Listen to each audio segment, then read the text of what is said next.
जैसा हमने बताया था गाड़ी 20 कदम पर खड़ी थी और यहाँ से जूम करके देख सकते हैं अतीक और अशरफ को मीडिया कर्मियों ने घेरा।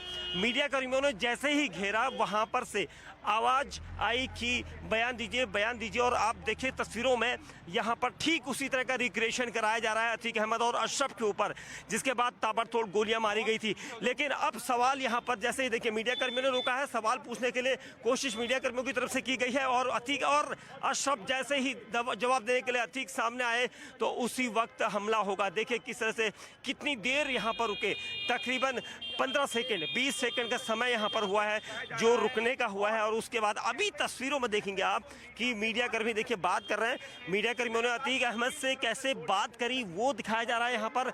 और उसके बाद अभी देखिए मीडिया कर्मी से बात हो रही, यानी कि 30 से 40 सेकंड बात हो चुकी है।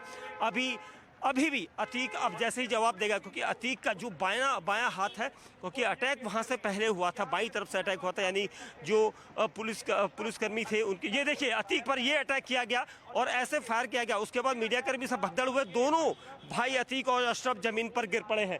तस्वीरों में देखेंगे ये रिक्रिएशन होता है क्राइम का, और क्राइम का ये रिक्रिएशन होता है। और तस्वीरों में आपको हमने जो दिखाया ये इसलिए होता है क्योंकि एक एक पल की यहाँ पर जानकारी जुटानी पड़ती है। अतीक और अशरफ दोनों को यहाँ पर जिस तरीके से नीचे गिरते हुए दिखाया गया है, मीडिया कर्मी आसपास भागे हैं और आरोपी अभी भी हमलावर 3 लड़के बनाए गए हैं जो फायर करते हुए पिस्टल हाथ में लेके दिखाई दे रहे हैं। आपको तस्वीरों में हम दिखाएंगे, ये रिक्रिएशन है किस तरीके से उन्होंने फायर किए थे। ताबड़तोड़ तुर्की जो पिस्टल थी उससे ये फायर किए गए थे और उसके बाद इन पिस्टल की गोलियों से दोनों अतीक और अशरफ जमीन पर गिर गए थे। किसी की हिम्मत नहीं हुई थी, हलचल हो गई थी। आसपास जो पुलिसकर्मी बचाव में भागे थे वो पहले अपनी जान बचा रहे थे, उसके बाद उन्होंने हमलावरों को दबोचा। आप तस्वीरों में देखेंगे कि हमलावर अभी भी उसी तरह से खड़े हैं, क्योंकि पोजीशन लेना जरूरी है, किसका एंगल किस तरफ था।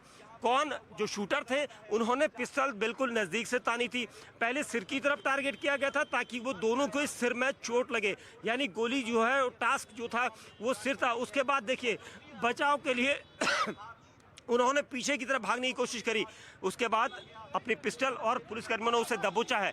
दबोचने का जो सीन हम आपको दिखा रहे हैं ये उसी वक्त का था कि किस तरीके से एक आरोपी को अलग 3 पुलिस वालों ने दबोचा, उसके बाद दूसरे को दबोचा, उसके बाद तीसरे को दबोचा। ये तस्वीरें न्यूज़ 18 इंडिया पर हम अपने दर्शकों को दिखा रहे हैं। रिक्रिएशन किया जा रहा है अतीक अहमद और अशरफ की हत्या का, और इस पूरे रिक्रिएशन में पुलिस और जो दूसरी टीमें हैं, फॉरेंसिक टीमें सब साथ में हैं। ये रिक्रिएशन इसलिए किया जा रहा है कि जो आरोपियों ने अब तक बयान दिया था, जो अब तक का पूरा घटनाक्रम हुआ था, ये सब उसी का एक पार्ट है। ये एक इन्वेस्टिगेशन है और ये इन्वेस्टिगेशन उसी कॉलविन हॉस्पिटल में की जा रही है जहां पर ये हत्याकांड अंजाम दिया गया था। और अपने दर्शकों को बता दें कि पुलिसकर्मियों ने कितना समय लिया था दबोचने में, कितने पुलिसकर्मी इसमें घायल हुए थे, कितने पुलिसकर्मी बचाव में थे, किसके पास हथियार था जो बचाव में काउंटर अटैक कर सकता था, ये सारी चीज़ें इसमें नोटिस की जा रही हैं।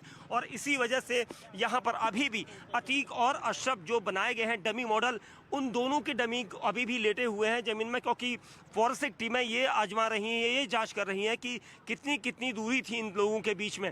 क्योंकि जब हमलावरों ने उन्हें शूट किया था उसके बाद वो ताबड़तोड़ खुलकर बाहर आ गए थे और खुलकर उन्होंने उन्हें टारगेट करके जब वो ज़मीन पर गिर पड़े थे उसके बाद भी उन पर ताबड़तोड़ फायरिंग की थी। तकरीबन 25 से ज़्यादा राउंड फायर हुए थे। ऑटोमेटिक पिस्टल थी जिसकी एक बार में ताबड़तोड़ अगर गोलियों की बात करें तो 18 गोलियां एक बार में निकलती है, और ये जो जिगाना पिस्टल होती है ये कभी लॉक नहीं होती। और इसी